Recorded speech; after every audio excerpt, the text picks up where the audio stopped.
আমরা বলতে চাই, ফ্যাসিস্ট সরকারের সময়ও আমাদের জাতীয়তাবাদী ছাত্র দলের প্রত্যেকটা নেতাকর্মীর জীবন হুমকির সম্মুখীন ছিল। এখনো সেই ফ্যাসিস্টের ভূত এই সরকারের কাছ থেকে যায়নি। এই সরকারের সময়ও আমাদের সহযোদ্ধাদের রক্তে রঞ্জিত হচ্ছে ঢাকার রাজপথ সহ বাংলাদেশের রাজপথ। আমরা উক্ত সভা থেকে বলতে চাই, অনতিবিলম্বে সাম্য হত্যাকারীদের বিচারের আওতায় আনুন এবং অনতিবিলম্বে তাদেরকে গ্রেফতার করুন।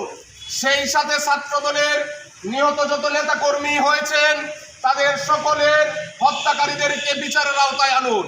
নতুবা আমরা বলতে চাই, এই নেত্রকোনা সরকারি কলেজ ক্যাম্পাস থেকে এই সরকারের পতনের আন্দোলন আমরা ঘোষণা করব।